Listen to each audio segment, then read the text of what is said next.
40 chess. Yeah. 40 chess. 40 chess. Let's get it. Yo, is that T-Dog? 40 chess. 40 chess. Hey. 40 chess. This a trade show. Patreon where the trades go. Tap in and watch. That's what you came for. Ain't gotta say my name. They know my name, bro. What's good, man? We got McNutted in ATM. Always start off the show with a trade from them. You should always make sure that your trade is in. Patreon, why not be a Patreon? Know you wish you could spend every day with them.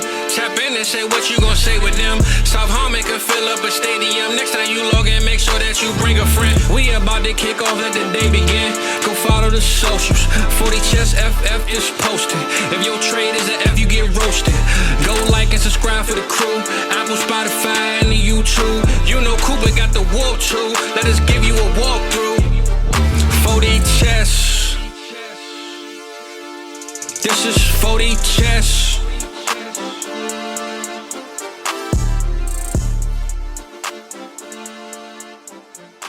Tuesday night, 40 Chess Live for the patrons. For those of you listening on Friday, thank you as well. But, Adam, I like doing this show. Not my favorite, but pretty close to my second favorite, right? Like, I got to acknowledge my losses. We did that last week. Learn from the process, where we went wrong. But let's do a little gloating. A little gloating tonight. Yeah. So let's wins. do it, man. Let's have some feel good. Uh-huh. Thank you, everybody, and welcome back into the 4D Chess Dynasty Football Podcast. Man, I got DB. He's DMing me right now. Good for him. Get in here, DB. What are we Get doing? in here, my guy, you know? Love it. We're gonna have a conversation with DB, so hopefully we'll have some announcement. It's always good when we have a conversation with somebody that we're able to announce something later. Big time. You already know what's coming, but we'll get into that later, you know? How you doing, buddy? I'm doing well. Oh, doing well, man. We did our trade show earlier today, right? My wife's off school tomorrow, so I'm already, kicking it here with her.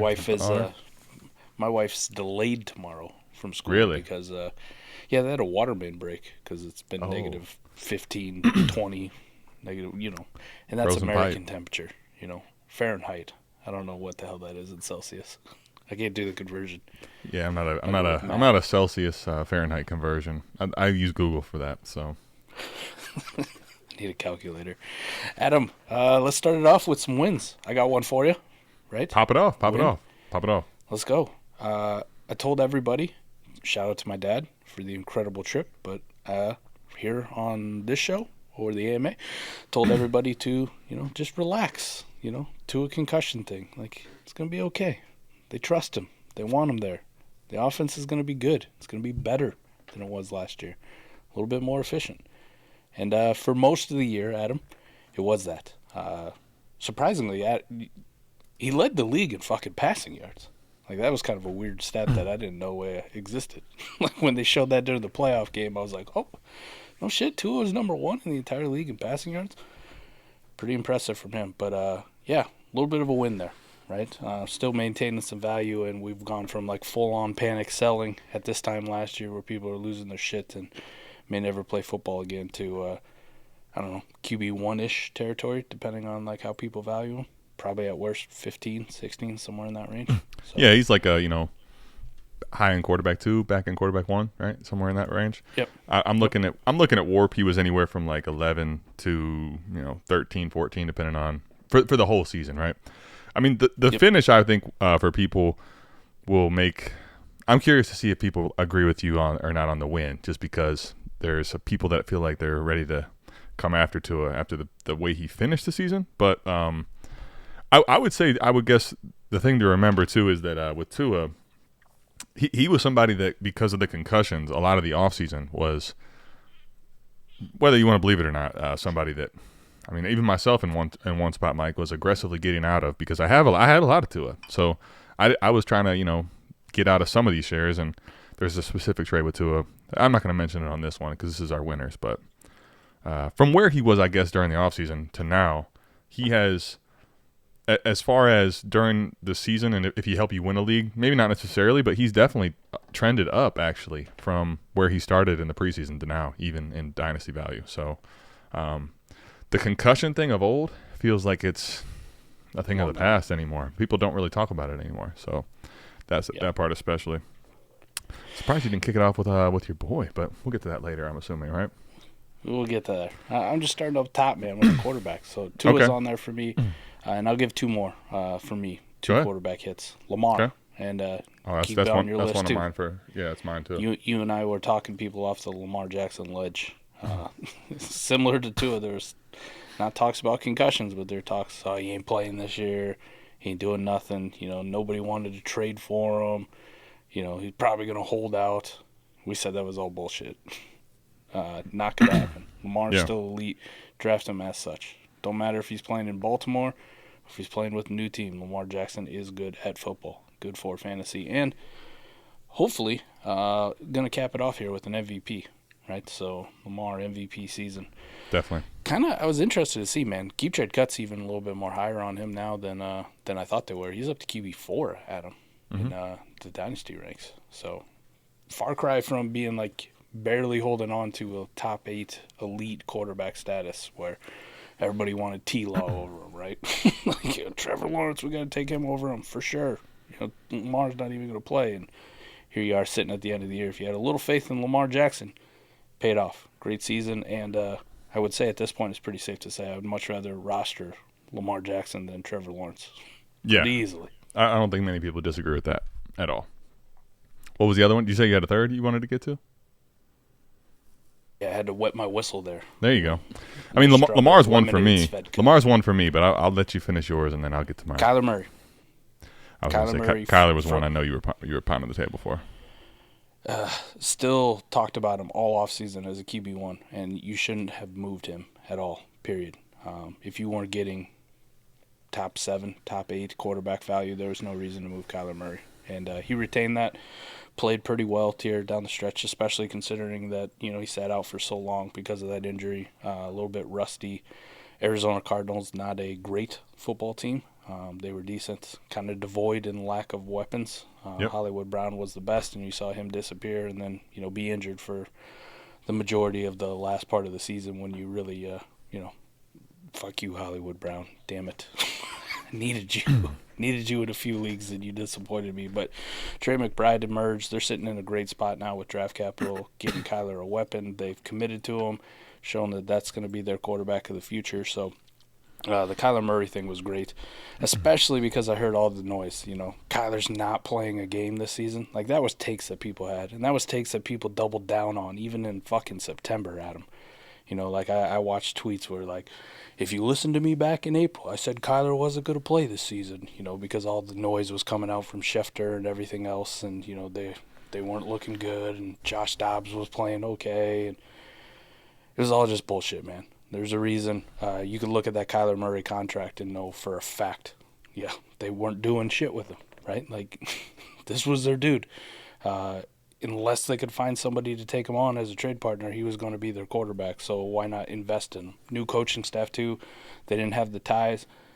Good to see that they gave him a fair shake, though, to see, can you be our franchise quarterback? And he answered pretty resoundingly with a yes, in my opinion. So Kyler, another big hit. Just needed some patience on him. Yeah. Kyler was, I know, a big one for you. I won't even put that one out there because I know I wasn't as high on Mike as far as the acquisition aggressiveness. I did get him in some spots. But all three of those guys, if you think about it, those were very, depressed assets in the offseason, right? At points. Lamar, because people have to go back a ways to remember this. This is going back roughly a year now. But if you go back about a full year before he got the contract and they were doing the whole exercise with, seeing what teams would you get. Are you going to pay 2 first and some to go get Lamar? There was a lot of talk that he may never play for Baltimore ever again. He's never going to want to be a part of that franchise. A lot of noise. So Lamar for me, though, at the quarterback position was the one I was going to say the most. And I'll go ahead and throw in Brandon Ayuk, although he's not a quarterback. But these two in particular, I know I've been high on Ayuk every single offseason. But the reason I put that in there, Mike, there was a specific trade I made where I traded away in a lineup start 9 half PPR, and I think it's a 6-point passing touchdown. So I get Lamar Jackson and Brandon Ayuk, and this was in January 30th, so it was about a year ago now, for Breece Hall and the 23 first. So that's one I'll take all day. No quarterback giving up. Get Lamar, and I get Brandon Ayuk for that first, and take it, man. Ayuk was also this year.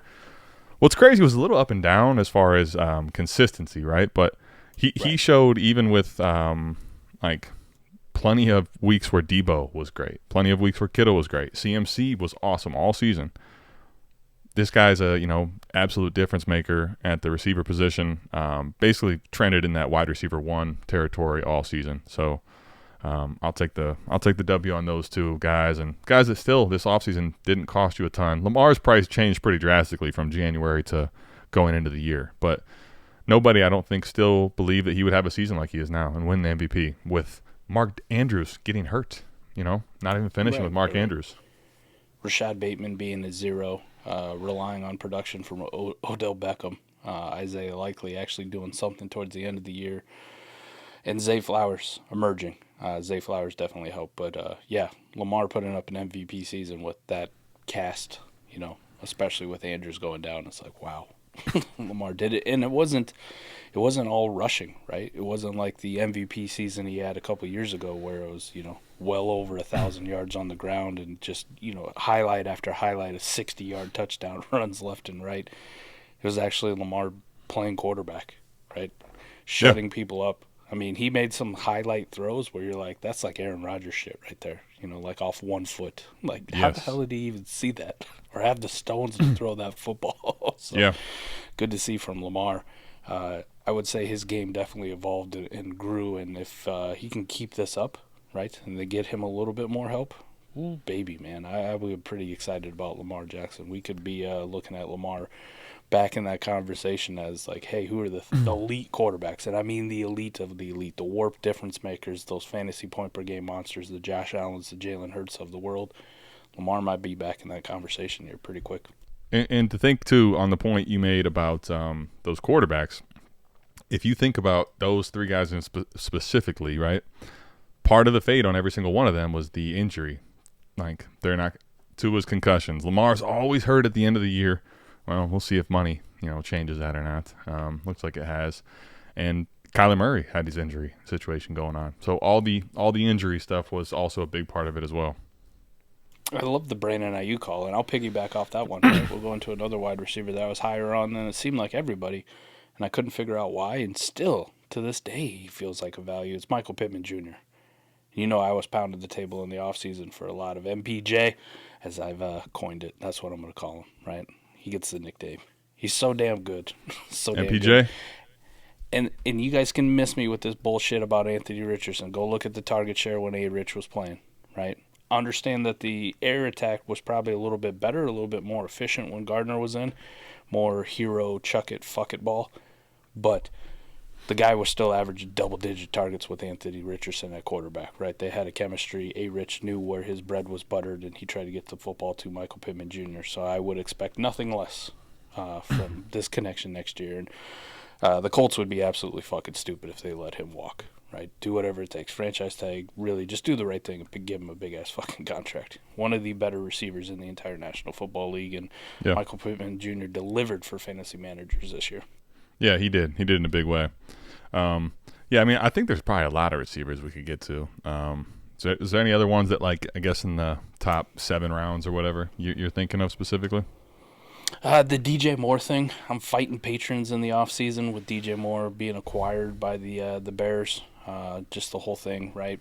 The historical bullshit that we saw, right? The Bears were so bad historically last year. They threw the ball so little, DJ Moore ain't going to be shit. If he gets 100 targets, he's only going to catch 60 of them, and he's going to be like a wide receiver 30-something. False. Erroneous on all accounts. The Bears regressed more towards the mean. They weren't a super high-volume passing offense, but they regressed more to the mean, right? They weren't dead last. They were more just below average and kind of in that range. Same for the Falcons, too, because we heard that narrative in the offseason. Even the Falcons kind of regressed up towards below average territory. And DJ Moore, There was a reason why we said Justin Fields was the best quarterback he ever played with, and that connection was dynamite. I know we saw it in the preseason. People wrote that shit off because it was, a couple tunnel screens that he fucking housed, and we got all excited about it. We were at the expo when that game was going on, but you saw that they could do a little bit more than fucking tunnel screens, right? The connection downfield, Justin Fields, especially like week 6 onwards, pushing the ball down the field, getting the ball out of his hands a little bit more quicker, playing with a little bit more urgency, and becoming a real confident NFL quarterback in the system that he was playing. DJ Moore was a big beneficiary of it, and DJ Moore was a beneficiary of having a quarterback that was better than fucking Kyle Allen, Carolina Baker Mayfield, Sam Darnold, Will Greer at one time, and busted-ass Cam Newton post DJ Moore's rookie year. So, yeah, DJ Moore, another big hit at the wide receiver, and somebody that I think we were a lot higher on the minute he got traded to the Bears than a lot of people, other than Mr. Matty Double Tap, Matty Keywool. Fair. He's the biggest DJ Moore fan I ever met. That's fair. Very fair. So I'm going to go one definitely I was acquiring. There were some guys that I did not acquire with the age factor. Like I know specifically Mike Evans was one I wish I would have acquired more of. He doesn't fit my winners list. But I will say one guy that I definitely was acquiring and was pretty aggressive in doing so was wide receiver 33 in startups, Mike, Amari Cooper. Ended up having a good season. But I'm going to go a little deeper here, right? We talk a lot about best ball, and nobody wants to talk about, the top, you hit a guy that was in the top 15 in best ball. Fair. Let's dig. Let's dig, shitheads. Let's dig, Dynasty degenerates. How about I give you wide receiver 52? Mike, wide receiver 52 in startups, average between July and August. Any idea who I might be talking about here? 52. Wide receiver 52 in startups. Actually produced. Let's say he was about half. He gave you double that at the wide receiver position down the stretch, the second half of the year when it mattered. Off the dome, like surprise producers who were huge values. Is it Jacoby Myers? That's going to be one of the two I get to. This one is not specifically him. This one, again, let me give you the tip is weeks 9 through 17 was basically a wide receiver 2 in WARP. 9 through 17. Wow, that high. Yep, and I was catching a lot of shit early part of the year from yours truly as well. Really? Oh yeah. Oh yeah. I mean, and you probably guys weren't wrong for the first 8-7 weeks, especially. The whole offense was terrible for the first 8-7 weeks. Let me help you really get it clear. Whole offense was terrible too, man. I'm thinking about this one. This guy really is in his Philly bag because he only got a day or two to celebrate the Dallas Cowboys being trash. Brandon Cooks, man. Brandon Cooks. Okay. Yeah, that was a good one. You were a lot higher on Brandon Cooks than the rest of us. Yeah, I was. I was telling people, Savage semester. It turned into a really fun Savage semester. Mike and I were getting pretty animated back and forth versus Brandon Cooks and Juju Smith-Schuster. But the Brandon Cooks thing, Mike, I'm going to give you now. I told you he's wide receiver. He's basically wide receiver 2, wide receiver 26, okay, in WARP, the weeks 9 through 17. But I want to give you the names that are right around him in WARP to give you a real idea in best ball how ridiculous this value is, okay? Wide receiver 25, Jalen Waddle. Wide receiver next to him, Cooper Kupp. The following receiver, Jamar Chase, Brandon Cooks. All right there, man. Like he's literally giving you T. Higgins production, all these guys that you paid premium prices for. Little old Brandon Cooks from weeks 9 through 17 giving you that same production. So, getting down into the 4D weeds like we talk in best ball. Mike, 12th, 13th, 14th round in startups. I got him a lot in best ball. Now, as you know, it didn't help me win a lot of titles, but I'll take the W on Brandon Cooks. I like it, man. I'm going to kill 2 birds with 1 stone here. One is my hit. The other one is our very own Fizzle Dallas.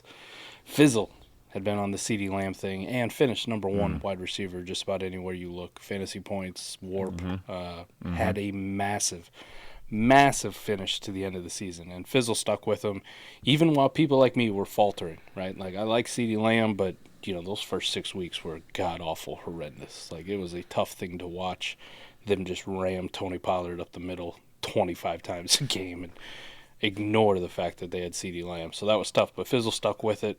Fruits of the labor, right? CeeDee carried a lot of teams to championships, especially down the stretch. One I hit on in the offseason, along with the Tua thing, was the Tyreek Hill. Yeah. And I took some heat for Dynasty rankings because I had Tyreek Hill at 3. At 3, and people lost their fucking shit. They lost their shit. And what did I say, Adam? I will take 1 to 2 seasons of elite production. Elite production. And I think Tyreek Hill still had that in it. I know we heard the thing about, well, he said that, after his contract was up, he was going to retire from football. Yeah, in 2025. Which meant that 23 and 24, it was wheels up for fucking Tyreek Hill in this offense. And he smashed it out of the park, right? On pace. And would have, in my opinion, broke that 2,000-yard mark easily. But we had one freak, and it's kind of the way football goes sometimes. High ankle sprain, limited him, slowed him down here at the end of the season. Cost him a little bit, but Tyreek Hill, smashing success too, because people were livid. How am I going to rank a 29-year-old wide receiver as Dynasty wide receiver 3, Mike? Do you even fucking play Dynasty? Yeah, I do. And I win championships, son. It's a good thing. It's a good thing you mentioned the CD thing there, because I remember in one of the trade shows we did where, not that you were wrong in the trade, but I remember when we were talking about it, I was just like, "Can you say confidently that he's going to beat CD?" Panicked. And you were like, "Yes, I can." But they basically still finished the same. However, Tyreek's finish and CD Lamb's finish obviously were wildly different. But those two were locked in monsters all year. Mike, you kind of touched on Jacoby Myers. Obviously, the finish for Jacoby Myers was different than the start may have been. But for a guy that you were drafting in the 14th round, wide receiver 27 in WARP. Let me go ahead and give you the wide receiver. Wide receiver 60, Mike. Wide receiver 60 in startups. So, when people are saying, "Oh, you can't get guys late in startups," and you're not going to find that. There's 2 guys I was pounding the table for. You can go back and look. I only had 2 episodes because you guys have no idea how long it took to make those damn ATM money moves. But we'll have them back next year.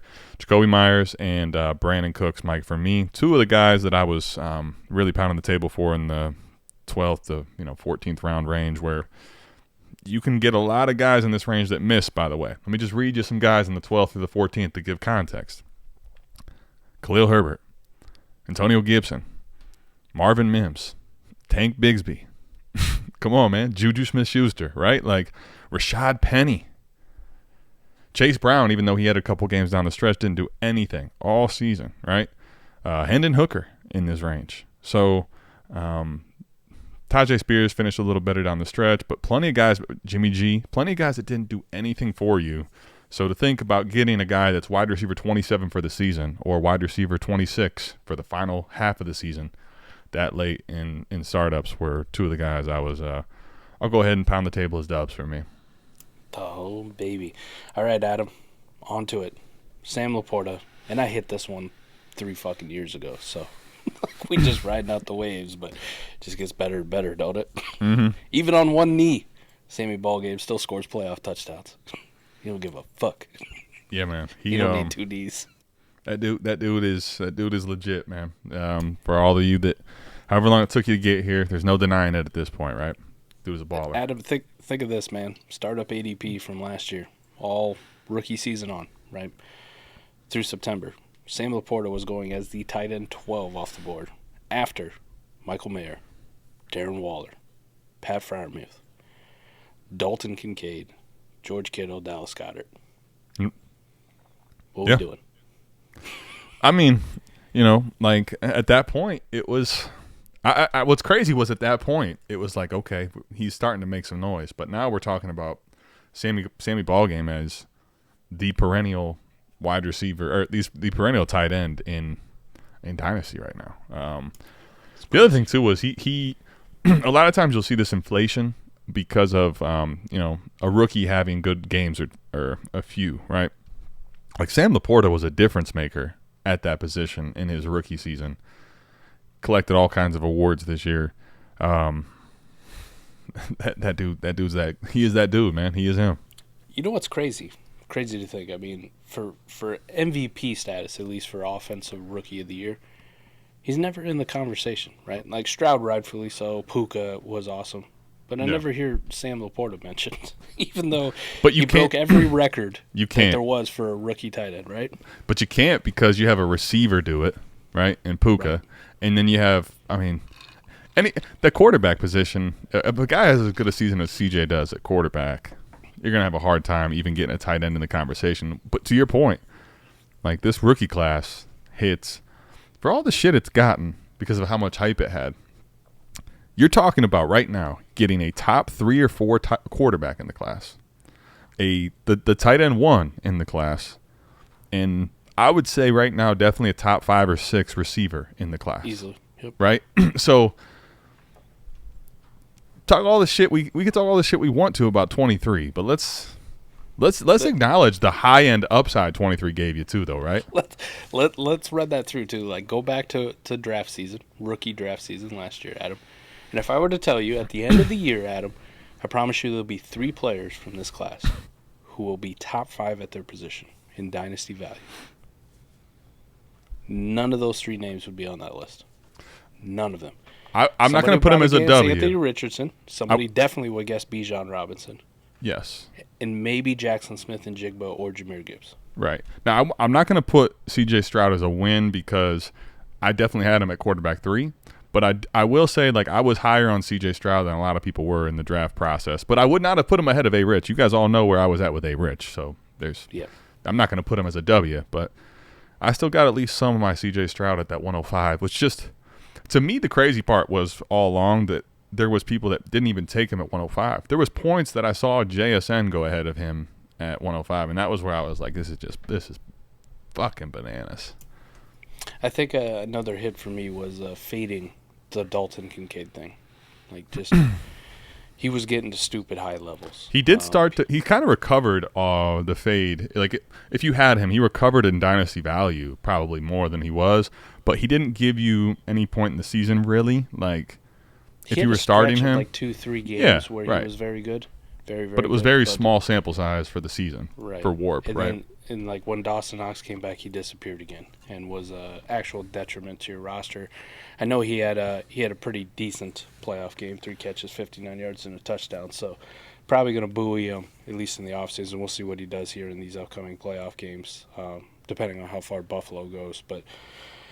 Not that I think Kincaid's bad, because I think we even talked about it on the show. Like, I really like the talent coming out. I just thought there was too much pushed up where it was like, this is going to be the number 2 in Buffalo immediately, right? Like, Diggs needs help. Kincaid's going to be that dude. He's going to work out of the slot. And I'm going, you guys are spending a mid to late first-round rookie pick on a tight end with a, up until, his last year in college, nobody knew who the fuck Dalton Kincaid was. Like, keep it 100. Nobody knew who the hell he was. No, I think there are people that maybe knew, but nobody.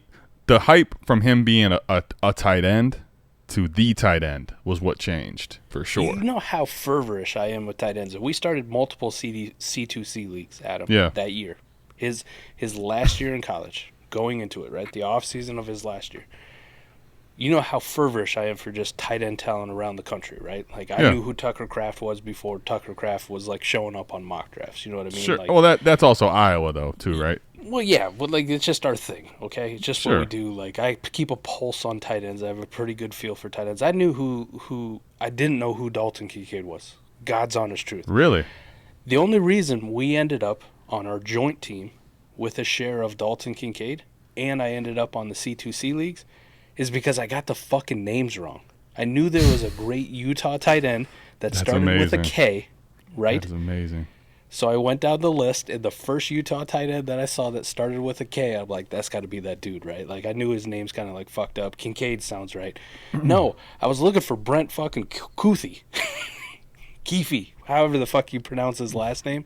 He was supposed to be the guy, right? Right.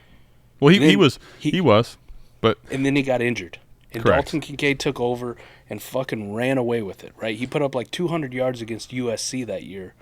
And You're talking in like his final season, his senior season, correct? Right, Yes. when he came out. Yeah. There was the only thing, though, I remember his name starting to surface, and that was when, like, you're paying too much attention probably to, like, all the stuff we were doing, mocks and shit and Destination Devi in different places. But the reason I'm saying that is I remember in the year prior, like had 8 touchdowns or something, which I think was what he still had in his senior year, and he was starting to get a little buzz, but to the point where you're talking like he didn't get to the conversation of in the mix with Mayer, who at the time it was Mayer, right? Mayer was the guy, yeah, right. For a lot of people, I'm Correct. sitting there trying to tell people Sam LaPorta is good, but eventually they get stripped. Mike, you're fucking tripping, man. It's Iowa. Shut the fuck up. But Mayer was him. Yeah, Mayer was the sole, like, this is the tight end one, the prospect. And people were arguing. I think was thrown around with him. Exactly. And people were arguing, like, hey, is this just prospect fatigue with Dalton Kincaid? Because Kincaid was the hot guy coming up after his senior year. So he definitely became much more known. I didn't know much about him. I just knew that he was a guy that was getting a little bit of buzz. But the buzz that he created in his senior season, Mike, to your point, was where it all came from. But, yeah, you ended up taking him in the back end of the first round versus basically LaPorta and Mayer. You were getting similarly in the early part of the second to sometimes like 204, 205 certain drafts. So wildly different. Now, that's post NFL, Mike. I mean, we could talk about Sam LaPorta being a guy you're getting in the third round of these pre-NFL drafts, right? So easily, man. We kept track of all those, right? And I was shocked at how, he's back into the third round in pre-NFL drafts. Mm-hmm. And I honestly wonder, because I walked away with a lot of Sam LaPorta shares, right? If I'm not in these drafts, how much farther does he fall? Like, yeah. Pre-NFL draft, I don't know how many people were really in on Sam LaPorta, right? He got that early day 2 capital. People are like, oh, shit. Who's it? Mike wasn't kidding. Apparently the Lions like this dude. They're trading away TJ fucking Hawkinson, and then like, yeah, we're gonna select a dude. I think that was probably the craziest thing, and it surpassed my wildest expectations too. About the Lions with Sam LaPorta is just the fact that they gave Sam LaPorta a workload or a role that they wouldn't give TJ Hawkinson at all, and we saw TJ Hawkinson thrive. I mean, the number 1 tight end in Warp. Probably hit that in points per game, too, up until the knee injury. But absolutely incredible, like what he was able to do in Minnesota. And Detroit had him. They drafted him. They spent first-round draft capital on him. They never gave him that kind of target share, that kind of workload. They never put that much onus on him. They trade him away. They draft Sam LaPorta as his replacement. And they're like, you know what? From day fucking 1, we're not making this mistake again. Sammy, you're going to be involved in the game plan. I don't know if he's just a better fit for what Ben Johnson wanted to do with the offense. I would say personally, just from watching them both, Adam, I always kind of comped him like he was in between like a Noah Fant and a TJ Hawkinson. He had a little bit more athleticism. I think he's a better route runner. He was a high school wide receiver. He played wide receiver at Iowa at times because we need it. So I think he's a little bit more mobile. He's like a better route runner. He's got that hybrid like feel as far as the way he runs routes. Just a little like bit. Yep. Yeah. Yep. Mm-hmm. The impressive thing though is he was always think of a guy like Waller. Waller was a hybrid too guy, right? He was always a very willing blocker. He gave really good effort. I think that's decent. The thing about LaPorta to me when I watch it is his blocking is huge. Yep. And that's kind of like when we talk about Nakua versus Sam LaPorta for Rookie of the Year. I know I'm biased on it, but I just ask, honest question. We've seen rookie wide receivers step on the scene and just, wow, right? Like I think of Odell Beckham, right? Randy Moss before him. Like we've seen these guys explode onto the scene. We rarely ever see a tight end do it. And I would say arguably it's a much harder position to do it as a rookie because not only do you need to have the skills, know the routes, the nuance that comes with, catching a damn football, but you also basically need to be a sixth offensive lineman, right? You need to know all the blocking schemes and when you're doing gaps and pulls, where you're stepping in zones. You have so much more that you have to comprehend and actually execute at a good rate because we've seen countless rookie tight ends not get playing time their rookie year. Why, Adam? Because they can't block for shit. Sure. Can't be trusted in pass protection. They're fucking zero in the run game. Like, you might as well bring in Dan Skipper if you're the Lions as an extra offensive tackle. Like, just bring in another guy because this dude sucks. He's going to get bulldozed over. Aaron Donald's going to make him look terrible. Doesn't happen with Sam LaPorta. So I would just say, arguably from a football standpoint, I would say that it's the wide receiver is a sexier position. I would say doing what Sam LaPorta did as a rookie is far more impressive to me than what Puka did, not to discredit what he did, because doing what he did as a rookie is still damn impressive. But LaPorta doing it from basically playing two positions at the same time is like, holy fuck. I mean, I hear you. I'm not.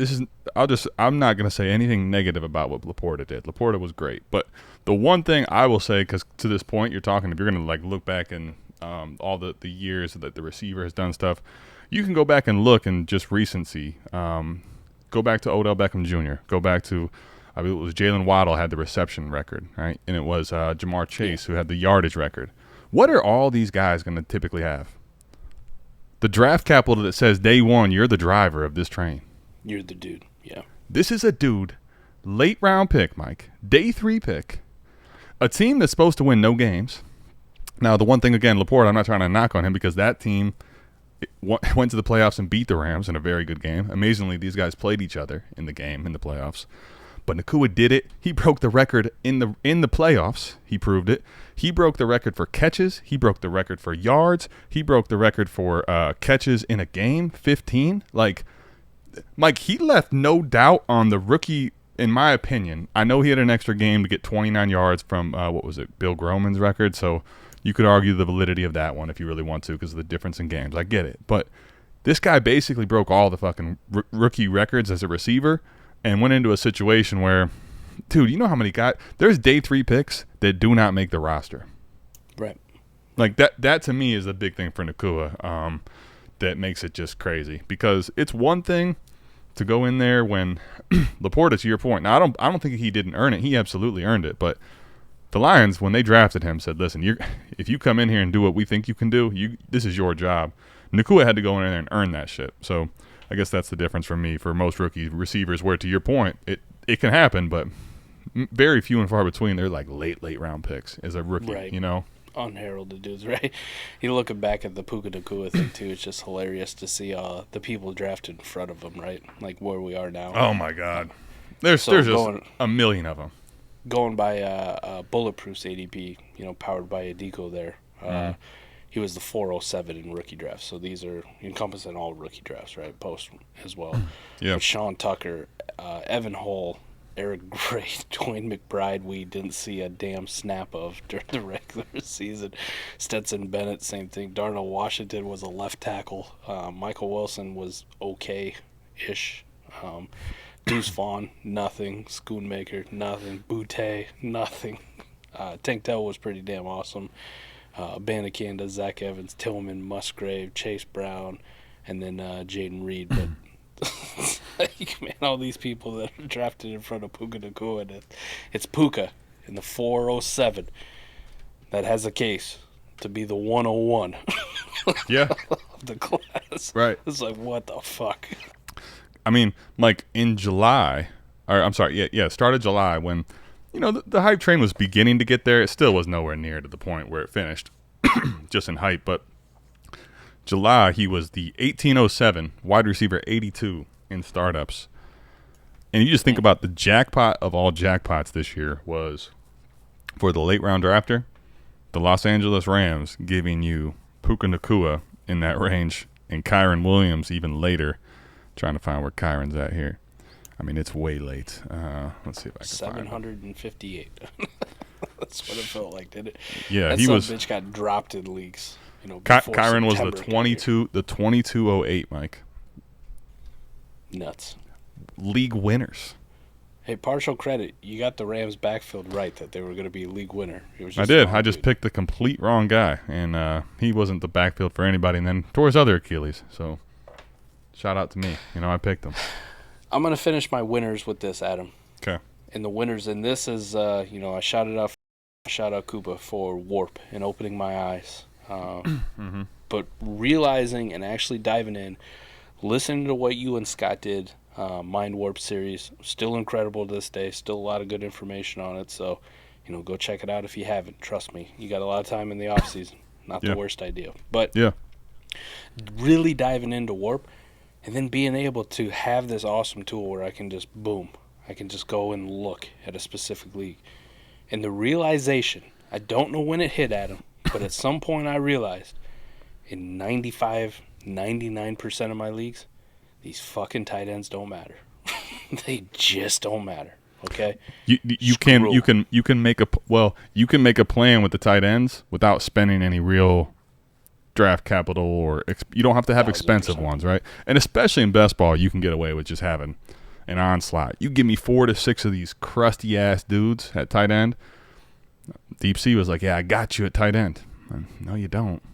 No, you don't, right? Like, I don't need it. I don't need it. Like, to the point, because what's crazy is this kind of actually gets to that, all right? Because I'm going to tell you one of the things that now is becoming a very big push, and I still think is probably correct. There's a lot of good thoughts to this.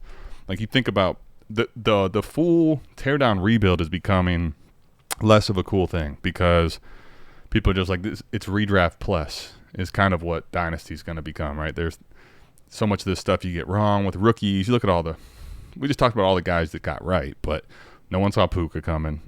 I shouldn't say that. Very few people saw Puka coming. Debro saw him. Right, I was going to say. That's why I said make sure you mishear me. Very few people saw him. Mike was one of the few people that was like really, really in on LaPorta all along.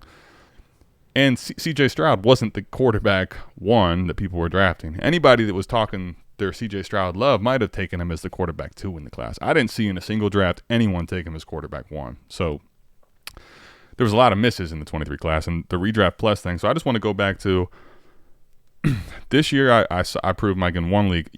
In 2, if you go do it right, you hoard picks. You don't even have to do the quarterback hoard, but you get a bunch of draft picks. You completely clean house. You can turn into a legit monster with just 2 years of rebuilding. Like, you don't have to sell your soul for forever. I've definitely done that too far down the road. But if you do it right, you can rebuild in 2 years by just getting a bunch of draft picks. And on that team, to your point, Mike, a team that dominated from start to finish. My tight end room was Noah Fant.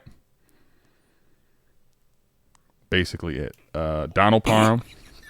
That's a great room. Noah Fant, Darnell Parham, and literally those are the 2. Like, I didn't even – like, I actually did it a little bit wrong. Like, I should have had more guys in there that were tight ends, but I just literally filled the rest of my team with skill players. Like, I almost assumed losing at that spot weekly so bad that it didn't matter because the rest of my team was so good. I'm only starting 1 in that league. So you can rebuild. You can completely tear it all the way to the studs and build a monster if you choose to be diligent and do it cleanly for 2 years. You don't even have to go 3 or 4. And to your point about the tight ends, yeah, like, you do not have to have a goon squad, man. Noah Fant was terrible this year. Donald Parham was non-existent. I think there was one more that I literally can't find on here. But point is, you don't have to have a great tight end room. You just don't. You don't. I'm about to finish a startup here. We got Mr. Wonderful on the clock, and then I'm up with the very last pick in the draft. And my tight end room in a 2 tight end league, Adam, right now is going to be Josh Oliver, Will Mallory, and maybe somebody I select with the 30-12 pick. Yeah. And then I'll just figure out the rest, right? Like, I'm going to go hit waivers, find some dudes, some Durham Smythe, who was that dude? Julian Hill. Julian Hill. Yeah, Julian Hill. I'm going to find some of them fucking guys. Just some of those guys. The warp thing I was going to say, go ahead, finish your startup point. I did. Like, there were some, like, tight end regrets, right? Like, T.J. Hawkinson, I didn't buy it. Koopa was very, very adamant about T.J. Hawkinson being very, very good this year, and he was right. T.J. Hawkinson was a stud this year. I had some tight end misses, right? Like, I invested in some leagues into Travis Kelce. I invested some leagues into Mark Andrews, and both those came back to bite me. Now the Andrews thing was injury. Kelce was just poor performance. But a lot of leagues, man, if I was just kind of snooping around that middle, right, and people were like, hey, what do you want for Dallas Goedert? I don't know. Any first you can have him? I ain't got a first. All right, any 2 seconds you can have him. Like, there are some misses. I traded away some Sam LaPorta here, like T-Rock said. Traded him away a little bit too soon sometimes.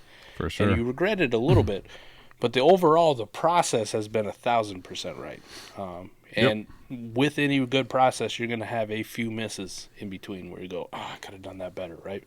It's kind of like trading. I don't win every trade that I make in the end. And there's some trades that look like slam dunks, and you go and you look back in a year and you go, damn, what the hell was I thinking? This is horrible. I messed this up so bad, but everything is about the process. Keep doing the process. And if you can stay mostly right with your process, you're going to do amazing. You stay 60, 65% right with your process on your hits, you're going to do just fine. You'll win a lot of championships. You'll be way ahead in money. Trust me. So for every Sam LaPorta I sold at tight end 12 prices, that I go, fuck, I wish I'd still kept some. Mm-hmm. It's okay. Because I probably sold a Pat Freiermuth. Right? I probably sold a Dallas Goedert. I probably sold George Kittle. Like, got off these tight ends that people were just fawning over. The Dalton Kincaids, which I may have drafted at the 110 just so I could trade them, right? Then you get a first and a second. Like, money. The Michael Mayers of the world that I had. I sold him for 2 seconds. Do I regret selling Michael Mayer for 2 seconds at this point? Fuck no. No, I'll gladly take 2 seconds. Because I'll probably take Jatavian Sanders with one of those picks and then do the same shit this year. Right? Yeah. And we just keep multiplying. That's how you do it, right? We talked about you had one of the greatest shorts that this channel has ever seen. A specific short. You can't find it on a podcast. Specific short. Talking about a cheat code for Dynasty. Is these second and third round tight ends. And when they get a little bit of hype, sell them. And you get the next year's one you can draft, plus you get the pluses on top. Exactly. So we talk about, hey, you sold Sam LaPorta, that was a miss. Yeah, think about how many Chigaquanquos I sold, how many Greg Dulciches I fucking shipped off, how many Daniel Bellingers I even dumped on Adam's lap for a random third, and I'm sure he'd rather have the fucking third at this point. Of course. Those are all hits. Those are the process plays we talk about. So overall, tight ends, due to warp specifically, big success for me this year. Yeah, I'm going to give my last win is going to be unorthodox. People are going to be like, what the hell? And my last win, Mike, is looking across a lot of my leagues. There was 2 leagues in particular, the one that I ended up winning, the shit league, and then Arkham Asylum. And when you play in $50 leagues and you're creating content, Mike, I went into this, and I wanted, because I'm going to get into this later on down the stretch, like the details of it. But those specifically, like Arkham was actually the one I had every single pick, right? Shit league, I think I had 10 of the 12. But these were both like rebuilds that I did a whole bunch of stuff with. And Mike, Arkham, I intentionally left very young. And shit, I did more of a warp, like letting warp make it a blend of young guys that could still score, but also getting into the older, crusty warp difference maker type guys. Like I acquired in the shit league, Stephon Diggs. I acquired, who wasn't always the greatest, Cooper Kupp, who wasn't always the greatest, but I acquired CeeDee Lamb. I did some tier ups and stuff like that. So the reason I'm highlighting this is intentionally to see what would happen, and not really to my surprise, but very clearly, and it's going to be a lot easier to highlight when you do crossover and talk about them this offseason. One of the ways that you can screw up coming out of the rebuild is letting this idea of, I got all these young studs, because that's what you're going to be highlighting in the offseason. That's not how you probably win if your whole team is that way. Like, you need to kind of blend it where you have some youth, you have some like credit, some equity almost, right? Some of these young guys you can trade away if you need to, but you blend it in with the guys that are crusty, the guys that you can get at values. And the overarching theme of this is, to your warp point, Mike, my biggest win this year was all the leagues that I lost in. All the leagues that I lost in. Looking back and seeing all the different reasons why. One of my biggest wins this year. Wouldn't have seen it without losing. That's true, man. You got to take the L's sometimes to find them wins. Right? Yep. To find out where you messed up and gone wrong. And you talk about it. We didn't talk about it on the losses show, but it kind of hit me too afterwards, post-reflection, when we were talking about startups. And I'm very comfortable doing a snake draft startup. That's the shit's like riding a bike anymore. Right? Like the strategies, the tearing down, right, the tearing up, the movement, the player selection. Like, that shit's easy anymore, right? Yeah. Understanding value. The one thing I still struggle with, and we did a fuck ton of them last year, auctions. Like, most of my auction startups, those teams I look at now and I go, what the fuck was I doing, man? Got to go out and be the fucking, QB price checker everywhere, right? And then you get stuck with 4 or 5 of these fucking guys. So I'm kind of with you, man. That is a win in itself, is getting those hard lessons, getting those kicks in the balls, kicks in the teeth, because it makes you wake up and you go, I don't want to do this again. I don't want this team to look like this last year. I don't want this feeling of disappointment. Like, man, I sucked. I'm terrible this year. I really enjoy, Adam. I don't know about you, but like a measure of success personally for me is I do 40-some leagues, right? Like, it'll probably be 50, 60 by the time the actual season rolls around. There's just you're gonna be in crazy mode pretty soon for sure. With the way we use League Safe, right? The measure of my success, right? Kevin Bachlich, if you listen to this episode, he'll know because he just texted me about it. He said, "Do you ever have this?" Like, he sent me a screenshot. This problem with Sleeper with trying to withdraw funds, and I said, "I don't know. I haven't withdrawn funds from League Safe in a while, right? In like years." He goes, "Really?" And I'm like, "Yeah. Like, I just don't. Like, my measure of success is always, all those payouts come in. Do I have enough cash to pay all of my entry fees, right?" And so far, so good. The last 3 years, like, I always have extra left over. But I always take that extra and then just start more leagues. You know what I mean? Like, and if I could keep that train rolling for forever, at some point, right, the chickens are going to come home to roost, and I'm going to be like, fuck, I got a lot of money in here. League Safe's holding, interest free. This is probably not financially responsible of me. I should probably withdraw. But that's the kind of feeling. And, if you got into a bunch of leagues this year and then you look at your League Safe and now, league dues are coming up and you're going, fuck, I got to deposit a lot of money to pay for this shit. Yep. That's a bad feeling. And you want to do anything in your power to make sure you don't have that next year. And that's actually a win in my book. That's definitely, that's easy money. I mean, literally, right? That's easy money. I mean, Mike, the crazy part, though, is last year I did better than this year. Last year I profited off of not the greatest year. And the thing last year that made it so difficult was there was probably 4 specific ones I can remember vividly, like, man, I think I win this league. But that game at the end, you kind of just, I'm going to go ahead and take the split, right? Still ended up profiting that year. This year I'm not going to profit, but I'm probably going to get out of a few leagues, but the way I'm going to get out of leagues is going to be more so, like, I'll probably there's already a payment down, a deposit type thing, and you've already paid up, and I'll probably even pay up a league. If any of the leagues I leave, I look and it's like this is not the greatest roster, I'll even pay an extra year into it, right? Just because I don't want to leave. I don't want to leave a league the wrong way, right? I don't want to make that a habit. I respect people do that. Brandon, from Destination Devi, good friend of ours, right? He's left multiple leagues of ours. But the reason that we still invite him back, even though he'll leave a league, is because Brandon knows that when he takes his 26 picks and he pushes them all in, he goes, this team's got an uphill climb as an orphan. I'm not just going to leave you high and dry. Here, 24 and 25's paid for. You can fill a free orphan pretty easily, with your patrons.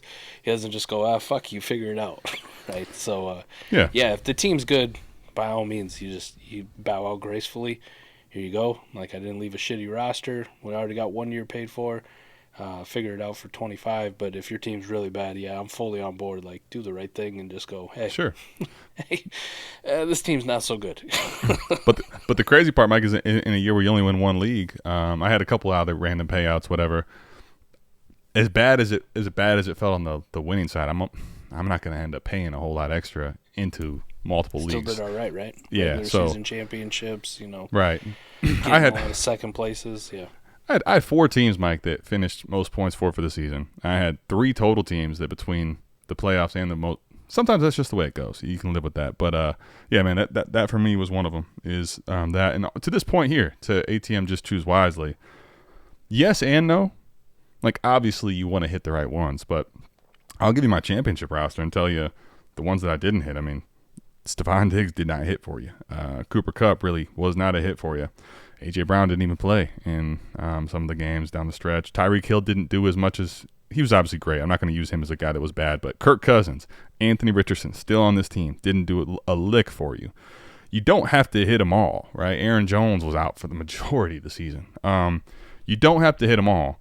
But you want to find the right blend, because if you do that, even if you get some misses, you'll end up landing, a CeeDee Lamb type, an Alvin Kamara type at value. So I think it's really just taking a look at your team and making sure you're getting the right blend in the rebuild coming out of it, leveraging in some of the picks you've been hoarding, right? Going to get some of the older veterans when it's time to go make the move in. Don't just stay still with the young guys. That was one of the key things I learned this year. And I think, honestly, when you really think about it, that's a very big corollary with Warp. Warp's going to tell you that, right? That's a big Warp thing. That was one of the reasons it was open to my eyes.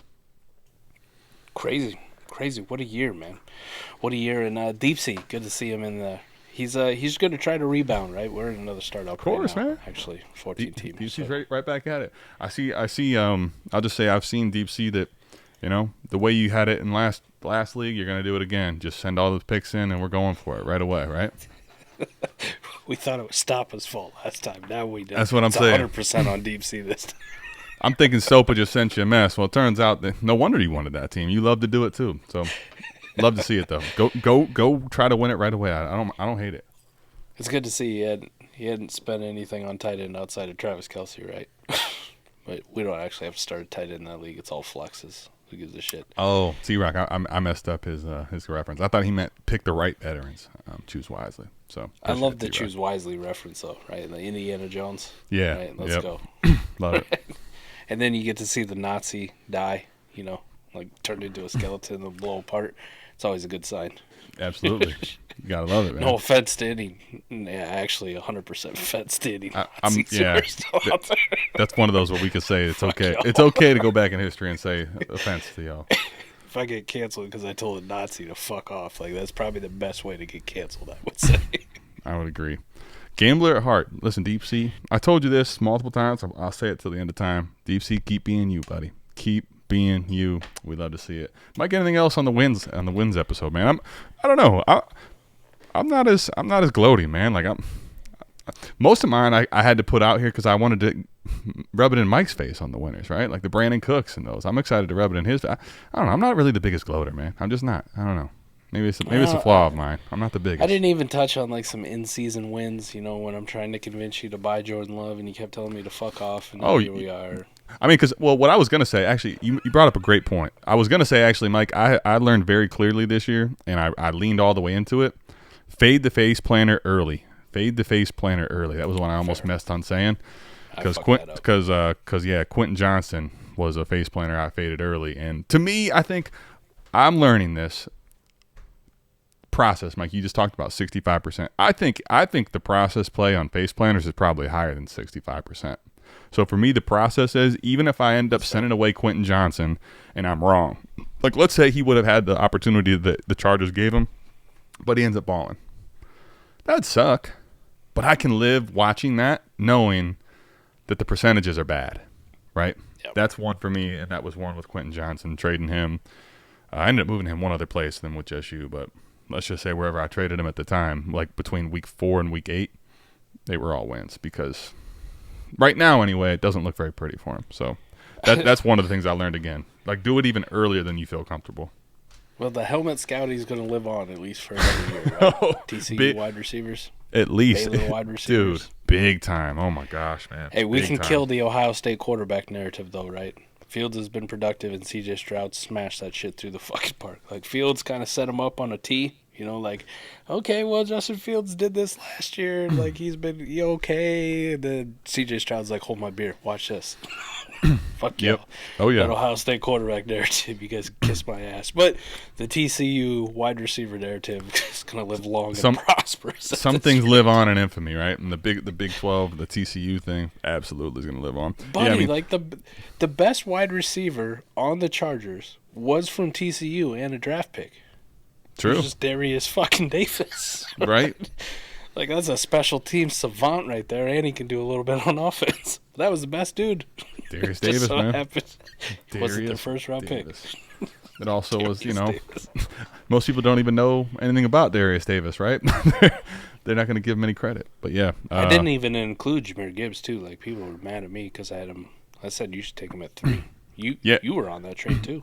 Yeah, I mean, well, I will say, Mike, the reason I won't say Gibbs was a hit for me is because I was the one that pushed on him?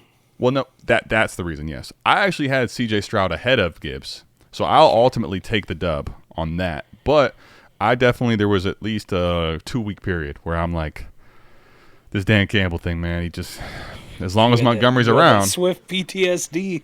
I just like, as long as Montgomery's around or we saw Jamal Williams, he's just going to keep doing this. The best thing that ever happened was just enough of an injury to Montgomery to where when Gibbs got the opportunity, he thrived with it, and then Montgomery became the 1B very clearly because Gibbs is just that dude, right? it was opportunity we needed, and he killed it. Which is also something like I was never too high on David Montgomery. He surprised me, and he did better than I thought he was going to be this year. But that's just a dude that feels like he gets banged up, all the time. And I think I even said, I watched that dude tear his dick in half, in a training camp. Now, to his credit, he came back and played, but it's just there's always something, man. David Montgomery just feels like a walking injury at some point. Something's going to happen. The crazy part is he had such a good season. But Mike, when you go back and look at it, it's really a big thing that Jahmyr Gibbs got that opportunity and did what he did, because Mike, you look at Jahmyr Gibbs on a per touch basis this year. I mean, he ended up being, I believe, after his last 2 weeks, I think he averaged under 3 yards a carry, and even still with those weeks, 5.2 yards per carry this season. I mean, just to understand, that's Jamal Charles level yards per carry. His yards per touch this year and what it looks like will be for, a few years running after this.